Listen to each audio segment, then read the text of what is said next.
Yasu. That was his first time in the US, In right? America? Yeah. First time. And of course, he was there. He was with all of not. I wouldn't say all of his swagger because the setting, the his Mm, environment didn't yeah. help. It didn't empower him to go full Super Saiyan, I believe, because he's like You he think wants so? to be on stage. It wants to be dark. He wants lights, Uh, loud music. I'm not sure how loud the music was. Was it it? was pretty decent. Yeah. Yeah, it was no, it was good.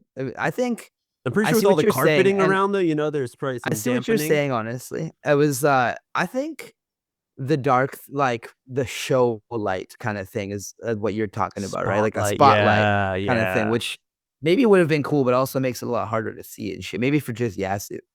Yeah. And But I think it was like totally fine. Of course, how mm, NAKO does it, I that's mean, how it's no, been it was done. great. Yeah. But what I was gonna say is that Yasu did fucking crush. Like Oh, he was on when he hit like he hit some crazy shit. He did a yeah. lot of Yasu like dancing around with the bass cup kind of Yep. thing and Knee whatever. But it's bounces. like Yeah. it was sick, and Mm, like as it always is. But his opponent, Miguel, was no slouch. mm, And Miguel is like crazy, like so yeah. it's one of those where Yasu put, I think, too much emphasis on showmanship and not enough emphasis on hard tricks.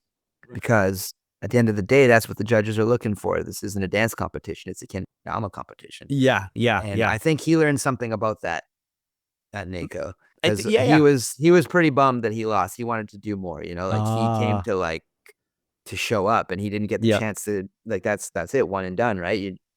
So he was pretty bummed. But I mean, Yasu's like he's got a good head on his shoulders. He was bummed, but he wasn't like in the depths or like pissed He's off or anything. He was just at yeah. first he was like pretty upset. And then, Yeah. I'm he's sure still he's 14. if you've ever seen him, yeah, dude, come on, dude. I was still picking my nose at 14. And I feel like he's always hard on himself. And that could be Yeah. like a part of like the Japanese mentality of like you have to I do think good most like one. fierce competitors are though. And yeah.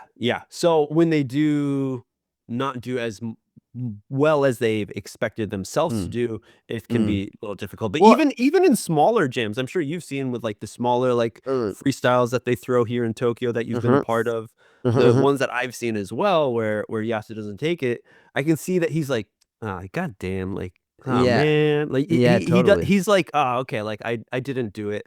I wanted to Mm, clear this stage almost totally. in a way. And I feel like, yeah, going to the US, massive learning opportunity, massively, because the opponents are completely different, who are on the Totally. high tier, who are Well, in and it's Japan and especially people over that you there. don't know.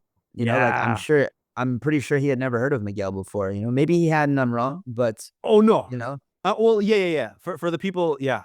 Who you're up but against is such a different vibe. Like when you see like the mhm, matches where it's like Soma and Yasu, like the vibe is like ridiculous, yeah. with Well, I those mean, those with guys, the high that's just like receipts another dudes. sesh, Yeah. like Soma and Kaito threw down. That was sick. Oh shit. That was very sick. Yeah. Um, and that's Yep. like what I was saying with Yasu, is like I think he just put too much emphasis on the showmanship, because he was hitting tricks. He was doing good. He just wasn't. I guess he underestimated Miguel and like what the Mm, judges thought of those two of them. You know what I yep. mean? Yeah. Because ultimately you're in a freestyle match like that. You are trying to convince the judges that you deserve to move on more so than the other guy, Yeah. right? Yeah. And so you have to think about what each judge is looking for. You have to think about all that and then put that Yes. into practice while still doing your thing, right? As well as like I feel like when people who are at the top for a while, Mm. everyone has their eyes on them and you're become accustomed to their play style. Of course, we've seen Totally. this with everyone where it's like, okay, they're the best, like they're amazing, they're doing so much stuff. But then, Mhm. okay, I've I've seen that one. Yeah, Totally. It's I know like about that's that like the magic classic trick. Wyatt Bray syndrome, dude. Like Wyatt Yeah. Bray is one of the most incredible novel players of all time, Yeah. still to this day, But like when you watch him freestyle, it's like very similar tricks, like a lot of the swap down spikes, a lot of the tap back, like Yeah, a lot of UFO jams. Yeah. yeah, exactly. And those are sick, gnarly ass fucking tricks. And No, so yeah, I don't difficult. think anybody is as consistent at those or spikes them harder, like Yeah, it's fucking yeah. so satisfying to watch.